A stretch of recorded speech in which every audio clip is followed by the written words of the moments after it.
नमस्कार, सत श्री अकाल, आदाब। मेरा नाम मनदीप पुनिया है और आप सुन रहे हैं पंजाबी रेडियो यूएसए। मैं एक बार फिर हाजिर हूं नए बुलेटिन के साथ और शुरुआत करते हैं आज की मुख्य खबरों से। प्रधानमंत्री नरेंद्र मोदी ने आज ट्विटर पर लिखते हुए जानकारी दी कि उनकी फ़ोन पर रूस के राष्ट्रपति व्लादिमीर पुतिन से बातचीत हुई और उसमें उन्होंने रूस और यूक्रेन के बीच शांति करवाने के लिए अपनी प्रतिबद्धता की बात की। इसके अलावा नरेंद्र मोदी ने एक और ट्वीट में ये जानकारी दी कि उनकी फ़ोन पर अमेरिका के राष्ट्रपति जो बाइडेन से भी बातचीत हुई और उसमें उन्होंने कई अंतर्राष्ट्रीय मुद्दों पर बातचीत की। इसके अलावा उन्होंने बांग्लादेश में हिंदुओं को ऊपर हो रही हिंसा को लेकर भी जो बाइडेन से बातचीत की है। यूक्रेन पर हुए रूस के हमलों को लेकर यूक्रेन के राष्ट्रपति जेलेंस्की ने ट्विटर पर लिखते हुए कहा है कि उनका देश बहुत जल्द प्रभावी जवाब देगा। दिल्ली शराब नीति घोटाले के मामले में जेल में बंद तेलंगाना के पूर्व मुख्यमंत्री केसीआर राव की बेटी के कविता को आज सुप्रीम कोर्ट से जमानत मिल गई है। इसको लेकर के कविता के वकील ने कहा है कि हमें यही उम्मीद थी।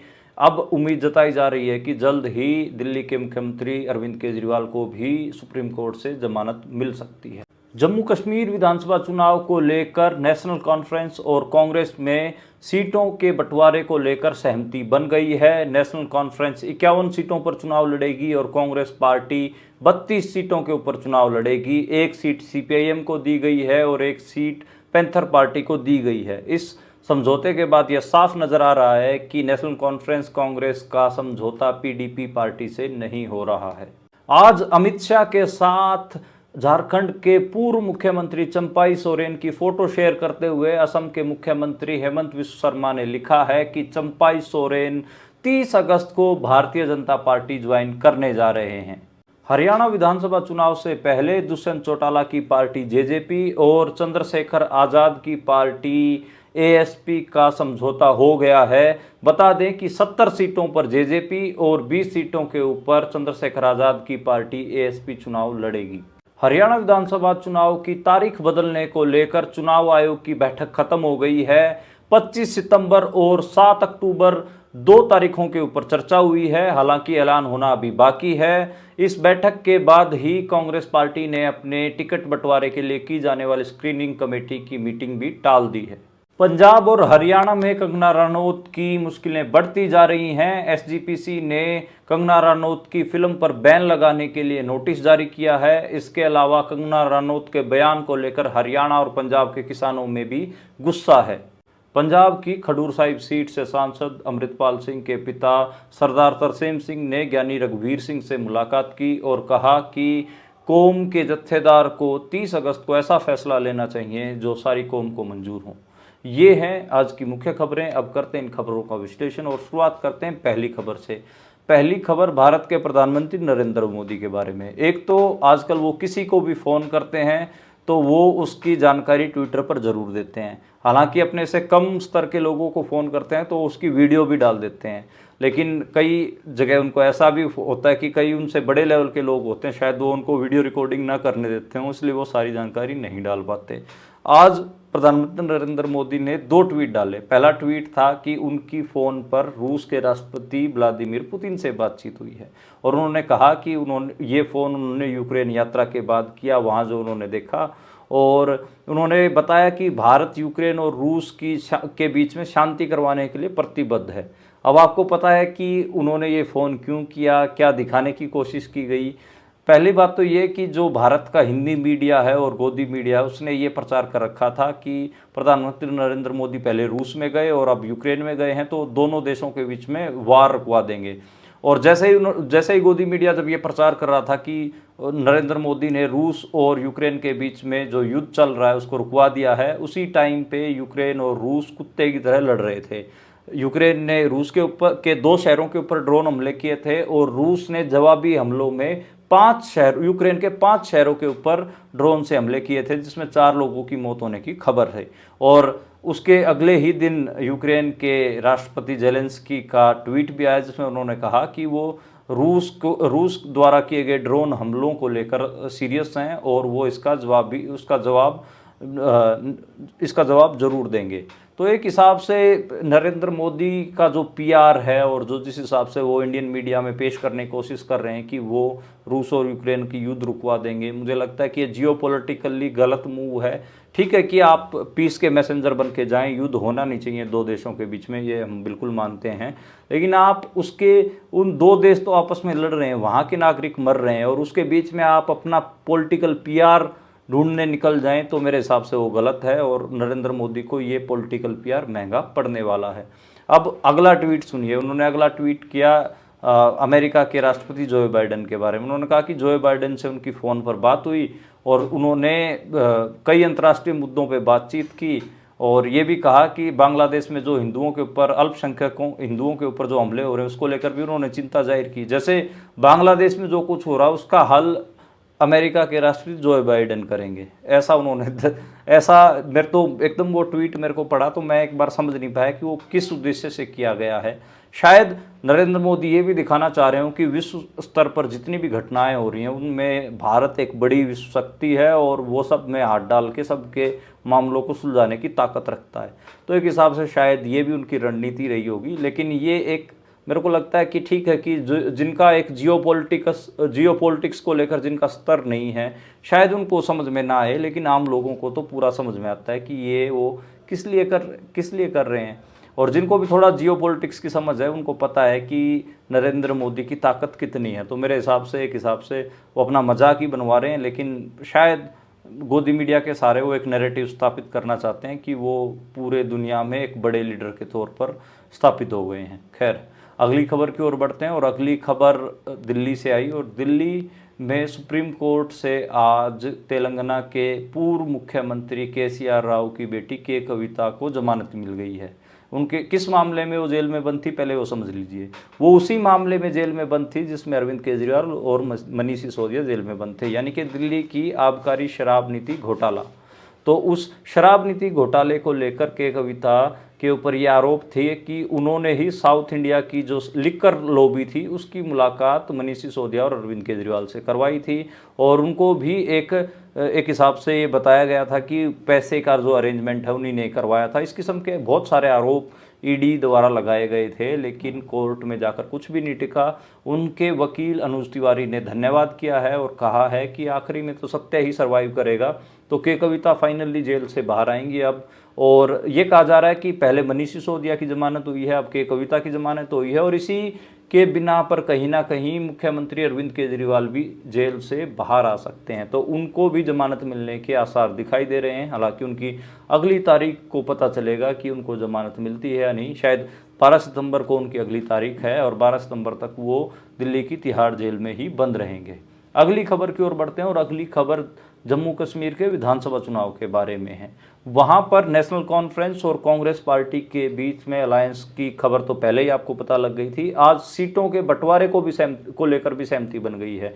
नेशनल कॉन्फ्रेंस 51 सीटों पे चुनाव लड़ेगी और कांग्रेस पार्टी 32 सीटों के ऊपर चुनाव लड़ेगी और एक सीट CPIM और एक सीट पैंथर पार्टी के लिए छोड़ दी गई है। तो टोटल वैसे 93 सीट्स हो गई हैं आजकल जम्मू कश्मीर में परिसीमन के बाद। पहले 90 सीटें थी, आजकल 93 हो गई हैं और दोनों का चुनावी एजेंडा यही है कि क्योंकि यूनियन टेरिटरी बना रखा जम्मू कश्मीर को, यानी कि केंद्र शासित प्रदेश बना रखा है, तो उसकी स्टेटहुड बहाल करवाई जाए, उसको दोबारा से राज्य बनवाया जाए। इसकी डिमांड को लेकर कांग्रेस और नेशनल कॉन्फ्रेंस चुनाव लड़ रहे हैं। पहले कयास थे कि PDP के साथ भी अलायंस हो सकता है। महबूबा मुफ्ती को लेकर महबूबा मुफ्ती के सलाहकार ने भी कई बयान दिए थे, लेकिन बात सिरे नहीं चढ़ी और PDP और BJP भी अलायंस नहीं कर रही हैं। तो एक हिसाब से वैली में अब की बार ट्रायंगुलर फाइट देखने को मिल सकती है। एक तरफ नेशनल कॉन्फ्रेंस और कांग्रेस पार्टी का अलायंस होगा, दूसरी तरफ PDP होगी और तीसरी तरफ BJP होगी। हालांकि BJP वैली में बहुत अच्छे कैंडिडेट उठा नहीं पाएगी क्योंकि वहां पर कश्मीर वैली में कहीं ना कहीं BJP की काडर भी नहीं है और BJP उतनी मजबूत स्थिति में भी नहीं है। लेकिन BJP ने एक चाल तो चली थी लद्दाख एरिया में अपनी पैठ बनाने के लिए। केंद्रीय गृह मंत्री अमित शाह ने कल लद्दाख में 5 नए जिलों की घोषणा की थी। उनकी घोषणा भी इसलिए की गई थी कि वो ये दिखाना चाह रहे थे कि कश्मीर वैली से ज़्यादा वो लद्दाख को प्रीफ्रेंस देंगे डेवलपमेंट के नाम पर। हालांकि लद्दाख में भी हम सबको पता है कि मार्च महीने में, अप्रैल में काफ़ी बड़े प्रोटेस्ट चले थे और सोनम वांगचुक ने इन प्रोटेस्ट को लीड भी किया था। लद्दाख में 2019 में जब धारा 370 हटाई गई थी उस समय भी बहुत बड़े बड़े प्रोटेस्ट चले थे। और लद्दाख एक हिसाब से एजिटेटेड तो है और बीजेपी को वहाँ बड़ा झटका मिलेगा। बीजेपी को जो थोड़ी बहुत सफलता मिलेगी वो जम्मू के जो लोअर इलाके हैं उनमें थोड़ा बहुत सफलता मिल सकती है। मेरे को लगता है वैली और लद्दाख के रीजन में बीजेपी खाली हाथ लौटने वाली है। अगली खबर की ओर बढ़ते हैं और अगली खबर है झारखंड के बारे में। मैंने अपने पुराने बुलेटिनों में बताया होगा कि जब झारखंड के मुख्यमंत्री हेमंत सोरेन को जेल में भेजा गया था 36 लाख रुपए की जमीन घोटाले को लेकर, वो 100 जो 36 लाख रुपए में तो हरियाणा पंजाब में 100 गज का प्लॉट आता है, लेकिन वो 8-10 एकड़ का मामला था। तो उन्होंने चंपाई सोरेन अपनी पार्टी के, झारखंड मुक्ति मोर्चा उनकी पार्टी है, अपनी पार्टी के चंपाई सोरेन को मुख्यमंत्री बनाया था। लेकिन जैसे ही वो जेल से बाहर आए और खुद हेमंत सोरेन ने दोबारा मुख्यमंत्री की शपथ ग्रहण की, चंपाई सोरेन उनसे खफा हो गए और चंपाई सोरेन ने फाइनली अब बीजेपी पार्टी ज्वाइन कर ली है। असम के मुख्यमंत्री हेमंत विश्व शर्मा जो कि बीजेपी पार्टी से ही हैं, वो उनको केंद्रीय गृह मंत्री अमित शाह के पास ले गए और अमित शाह के देखरेख में ही अब 30 अगस्त को जो चंपाई सोरेन है वो ऑफिशियली बीजेपी पार्टी को ज्वाइन करेंगे। उनका एक फोटो ट्विटर पर वायरल भी हो रहा है और खुद उन्होंने मीडिया के सामने भी चंपाई सोरेन ने कहा कि नरेंद्र मोदी और अमित शाह के ऊपर उनका विश्वास बढ़ रहा है। तो साफ है कि वो 30 अगस्त को बीजेपी पार्टी में शामिल हो जाएंगे। मुझे लगता है कि चंपाई सोरेन ने जो काम किया है वो आगे राजनीतिक जो विश्वास होता है उसको कमज़ोर करेगा। कि मान लो कि एक आदमी है, वो मुख्यमंत्री है, अगर उसको केंद्र सरकार जेल में भेज दे रही है तो वो मुख्यमंत्री एक ऐसे आदमी को ही बना रहा होगा ना जिसके ऊपर वो सबसे ज़्यादा विश्वास करता हो। लेकिन जैसे ही वो बाहर आया तो उसको पता चला कि सबसे ज़्यादा विश्वास तोड़ने का काम उसी आदमी ने किया। तो चंपाई सोरेन एक हिसाब से जीतन राम मांझी, बिहार में जैसे जीतन राम मांझी साबित हुए थे, तो अगले जीतन राम मांझी चंपाई सोरेन साबित होंगे। तो खैर ये राजनीति है और राजनीति में सब चीज़ें तो आपको देखने को मिलती ही हैं। अगली खबर की ओर बढ़ते हैं और अगली खबर हरियाणा में होने वाले विधानसभा चुनाव के बारे में है। हरियाणा विधानसभा चुनाव से पहले दुष्यंत चौटाला की पार्टी जननायक जनता पार्टी और चंद्रशेखर आज़ाद की पार्टी एएसपी आज़ाद समाज पार्टी कांशीराम का अलायंस हो गया है। दोनों पार्टियों के बीच में एक हिसाब से सीटों के बंटवारे को लेकर भी सहमति हो गई है। 70 सीटों के ऊपर जेजेपी पार्टी चुनाव लड़ेगी और 20 सीटों पे आज़ाद समाज पार्टी चुनाव लड़ेगी। तो 90 हरियाणा में विधानसभा सीटें हैं और 70-20 का फॉर्मूला निकाल कर लेके आए हैं। देखो इसमें नुकसान किसका हुआ और फायदा किसका हुआ है। फायदा हुआ है जेजेपी जननायक जनता पार्टी का, लेकिन नुकसान हुआ है चंद्रशेखर आज़ाद का।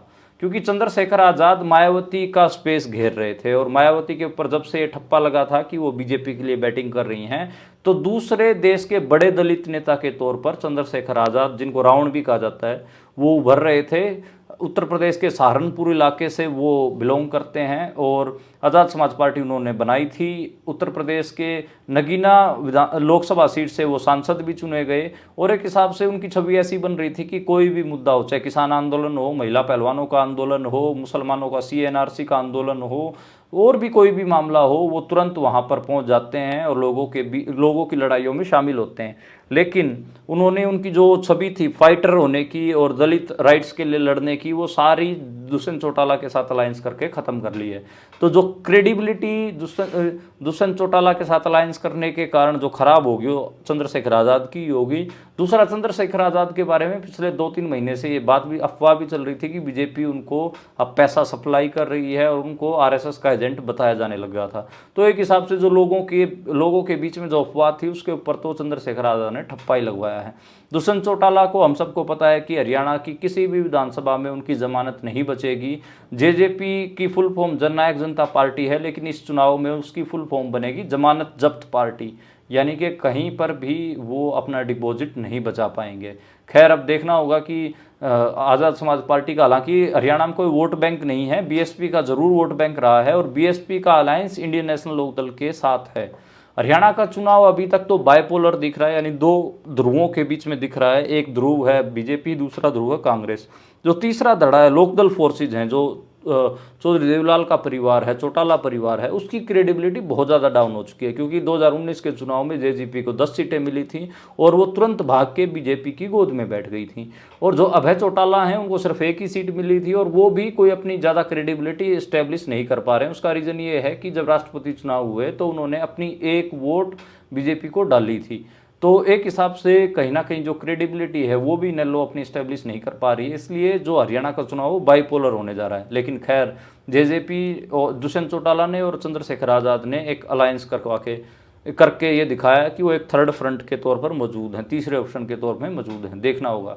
चंद्रशेखर आज़ाद को आप शायद भीम आर्मी के नाम से भी जानते होंगे। भीम आर्मी उनका संगठन है और वो दलितों के ऊपर होने वाले अत्याचारों के लिए काफ़ी मुखर रहते हैं। पर खैर अब उनकी क्रेडिबिलिटी के ऊपर लोगों को शक होगा। पहले वो जो आवाज़ उठाते थे तो लोग उनकी क्रेडिबिलिटी के ऊपर शक नहीं करते थे, लेकिन इस अलायंस से चंद्रशेखर आज़ाद को बहुत ज़्यादा नुकसान होने जा रहा है। अगली खबर की ओर बढ़ते हैं और अगली खबर है हरियाणा में हुए राज्यसभा के उपचुनाव को लेकर। बीजेपी की नेता किरण चौधरी राज्यसभा की उम्मीदवार जो बीजेपी की तरफ से थी वो निर्विरोध, यानी कि उनके सामने कोई कैंडिडेट ही नहीं था, वो राज्यसभा मेंबर चुनी गई हैं। कांग्रेस पार्टी ने कोई भी कैंडिडेट खड़ा नहीं किया। इसके बारे में मैं कई बार बता चुका हूं कि कांग्रेस पार्टी से भूपेंद्र हुड्डा एक हिसाब से असहज थे किसी भी कैंडिडेट के लिए। मेरे को लगता है कि खिलाड़ियों को किसी को टिकट दे देते तो आराम से जेजेपी भी दबाव में आके जेजेपी को भी वोट डालनी पड़ती, लेकिन ऐसा नहीं हुआ और एक राज्यसभा सीट हरियाणा से खराब हुई है। राज्यसभा के चुनाव के बारे में बात ही हो रही है तो दो रिजल्ट और भी हैं। एक जो पंजाब की लुधियाना सीट से लोकसभा का चुनाव आ रहे थे, रवनीत सिंह बिट्टू बीजेपी के नेता, उनको राजस्थान से राज्यसभा में भेज दिया गया है, वो भी निर्विरोध चुने गए हैं। वहां भी रवनीत सिंह बिट्टू के खिलाफ कांग्रेस पार्टी ने कोई भी कैंडिडेट नहीं उतारा था। बिहार से उपेंद्र कुशवाहा भी राज्यसभा में पहुंच गए हैं। तो ये आज राज्यसभा चुनाव में कांग्रेस पार्टी ने, अपोजिशन ने कहीं पे कैंडिडेट ही नहीं उतारे तो अपने आप ऑटोमेटिकली राज्यसभा में पहुंच गए हैं। तो किरण चौधरी, आप सबको पता है कि चौधरी बंसीलाल जो हरियाणा के मुख्यमंत्री रहे हैं, उनकी पुत्रवधू थी और कांग्रेस पार्टी की नेता होती थी, लेकिन पिछले कुछ दिनों पहले ही, करीब 1-1.5 महीने पहले ही उन्होंने बीजेपी पार्टी का दामन थामा था। अब वो राज्यसभा की मेंबर हो गई हैं। अगली खबर की ओर बढ़ते हैं और अगली खबर है विनेश फोगाट के बारे में। विनेश फोगाट के हरियाणा के गांव-गांव में खाप पंचायतों में स्वागत हो रहे हैं। आज वो किसान आंदोलन के बीच में पहुंची। जींद के खटकड़ टोल प्लाजा पर किसान आंदोलन के लोगों ने उनका स्वागत किया। हजारों की संख्या में किसान पहुंचे हुए थे और वहां पर भी उनको मालाएं डालकर स्वागत हुआ। 2 दिन पहले 25 अगस्त को उनका खाप पंचायत ने गोल्ड मेडल से स्वागत किया था। और वहाँ पर विनेश फोगाट से जब पत्रकारों ने पूछा कि संजय सिंह जो WFI के चीफ हैं, बृजभूषण के जो एक हिसाब से चेले हैं, उनका नाम लेकर कहा कि उन्होंने कहा कि विनेश फोगाट राजनीति कर रही हैं, तो उन्होंने कहा कि मैं तो संजय सिंह को जानती ही नहीं। तो एक हिसाब से कुश्ती संघ को लेकर जो कुछ भी चला वो आप सबको पता है। और बृजभूषण शरण सिंह जो कि बीजेपी के नेता भी हैं, उनके खिलाफ महिला पहलवानों के बहुत गंभीर आरोप रहे हैं। विनेश फोगाट उस आंदोलन को भी लीड करती रही हैं। तो एक हिसाब से कहीं ना कहीं विनेश फोगाट हरियाणा और पंजाब के मामले में काफ़ी बड़ी स्टार बनकर उभरी हैं। विनेश फोगाट 29 अगस्त को पंजाब भी जाएंगी, 29 अगस्त को पंजाब में जाएंगी, तब किसान आंदोलन जो शंभू बॉर्डर खनौरी बॉर्डर पर चल रहा है वहाँ पे भी मिलेंगी। 31 अगस्त को शंभू बॉर्डर खनौरी बॉर्डर पर जिस दिन किसान आंदोलन के 200 दिन पूरे हो रहे हैं उस दिन वो वहीं पर रहेंगी। और 30 अगस्त को वो दरबार साहिब में भी माथा टेकेंगी। तो विनेश फोगाट 3 दिन पंजाब में भी रहेंगी, क्योंकि पंजाब के लोगों से भी उनको बहुत सारा प्यार मिल रहा है। अगली खबर की ओर बढ़ते हैं और अगली खबर है वो हरियाणा विधानसभा चुनाव को लेकर, चुनाव आयोग की मीटिंग को लेकर है। हरियाणा की बीजेपी पार्टी ने और इंडियन नेशनल लोकदल पार्टी ने 1 अक्टूबर की डेट की जगह दूसरी तारीख देने की बात कही थी, क्योंकि उस दिन विश्नोइयों का भी एक पर्व है, अमावस्या है और भी कई छुट्टियां पड़ रही हैं। इस करके बीजेपी का तर्क था या तो आप आगे कर दो या फिर पीछे कर दो। तो चुनाव आयोग ने 2 तारीखों के ऊपर मंथन किया है, एक तो 25 सितंबर के ऊपर और एक 7 अक्टूबर के ऊपर। मेरे हिसाब से 7 अक्टूबर फाइनल होगी। 7 अक्टूबर को हरियाणा के विधानसभा चुनाव हो सकते हैं। तो ये देखना होगा कि जो चुनाव आयोग है वो क्या फैसला सुनाता है। तो ये एक बड़ी इंपॉर्टेंट खबर थी और इसके चलते जो बीजेपी पार्टी की मीटिंग थी वो भी टल गई और कांग्रेस पार्टी ने भी विधायक प्रत्याशियों के लिए जो टिकट अनाउंस करने थे तो वो स्क्रीनिंग कमेटी की जो बैठक थी उनकी वो भी अब आगे टाल दी है। तो खैर जब डेट फाइनल हो जाएगी, शायद 7 अक्टूबर आएगी, तो उस हिसाब से ही फिर आगे हरियाणा के चुनाव होंगे। अगली खबर की ओर बढ़ते हैं और अगली खबर कंगना रनौत के बारे में है। पंजाब में और हरियाणा में बहुत ज़्यादा गुस्सा कंगना रनौत को लेकर है। एक तो उनका किसान आंदोलन को लेकर बयान, और दूसरा जो उनकी फिल्म आ रही है उसको लेकर भी पंजाब में विवाद हो रहा है। वहाँ उस फिल्म में हम सबको पता है कि जो संत भिंडरावाले हैं उनको गलत पोर्ट्रे किया गया है। इसको लेकर पंजाब के लोग भड़के हुए हैं। एसजीपीसी ने भी कंगना रनौत और उनके फिल्म निर्माता को नोटिस भेजे हैं। तो एक हिसाब से जो कंगना रनौत है वो पंजाब और एंटी सिख तो है, वो आप सबको पता है कि एंटी पंजाब है और एंटी सिख है, उसके बयानों से भी हम सबको पता है। तो एक हिसाब से बीजेपी हालांकि उनसे किनारा करती रही है, लेकिन किनारा करने से फ़ायदा नहीं होगा, उनके ऊपर लगाम लगानी चाहिए और उस फिल्म के ऊपर भी रोक लगानी चाहिए। तो ये एक बात है। लेकिन हम सबको पता है कि बीजेपी एक तरफ तो कहती कुछ है और करती कुछ है। एक तरफ उनको रोकने की बात करती है और दूसरी तरफ उनको प्रमोट भी करती है। और इसके अलावा जो हरसिमरत कौर बादल हैं, उन्होंने भी एक बयान देकर कहा है कि जो कंगना रनौत हैं उनकी फिल्म के ऊपर बैन लगना चाहिए। मुझे लगता है कि अकाली दल को एक हिसाब से जो एंटी सिख प्रोपेगेंडा इस समय चल रहा है पूरे देश में, उसको लेकर कुछ सीरियस स्टेप लेने चाहिए और उसको लेकर ठीक ठाक काम करना चाहिए। उससे ही अकाली दल की थोड़ी बहुत इमेज सुधर सकती है। खाली बयान देने से काम चलेगा नहीं, और बादल परिवार को समझना चाहिए कि खाली बयान देने भर से उनकी राजनीति अब नहीं चलने वाली है। अगली खबर की ओर बढ़ते हैं, और अगली खबर कंगना रनौत की फिल्म को रोकने के लिए पंजाब और हरियाणा हाईकोर्ट में अमृतपाल सिंह की जत्थेबंदी के वकील आयमान सिंह खैरा ने पिटीशन दायर की है। हालांकि सुनवाई की डेट अभी आई नहीं है, सुनवाई की डेट के बाद ही पता चलेगा कि कब उनकी फिल्म के ऊपर रोक लगाई जाएगी। उनकी फिल्म पर रोक लगाई जाएगी या नहीं जाएगी, ये अभी तय होना है। और अगली खबर और आखिरी खबर की ओर बढ़ते हैं, और आखिरी खबर है कि जो अकाल तख्त साहिब के जत्थेदार है ज्ञानी रघुवीर सिंह, उनसे मुलाकात की है तरसेम सिंह जी ने। वे अमृतपाल सिंह के पिता हैं और अमृतपाल सिंह खडूर साहिब से सांसद हैं। तो जो बापू तरसेम सिंह हैं, उन्होंने ये कहा है कि 30 अगस्त को ज्ञानी रघुवीर सिंह को कड़ा फैसला लेना चाहिए, जो ऐसा फैसला लेना चाहिए जो कौम को मंजूर हो। हम सबको पता है कि एक जो सिख कैदी हैं, जो सिख बंदी हैं, बंदी सिंहों को लेकर एक पूरा मूवमेंट भी चल रहा है, और बंदी सिंह भी चाहते हैं कि उनके मामलों को लेकर एसजीपीसी और जो सिख जत्थेबंदियां हैं वो ढंग से पैरवाई करें, कोई ठोस कार्यक्रम दें। तो इसको लेकर जो अमृतपाल सिंह के पिताजी की जो मुलाकात है वो मेरे को लगता है कि ज़रूरी थी। और हम सबको पता है कि जो राजोआणा जी की मुलाकात थी वो भी इसी कड़ी में थी, ताकि जो बंदी सिंह हैं उनके लिए कुछ ठोस फैसले एसजीपीसी और सिख जत्थेबंदियां उठा सकें। तो आज के लिए इतना ही। कल दोबारा मुलाकात होगी नई खबरों के साथ, नए बुलेटिन के साथ। आप देखते और सुनते रहिए।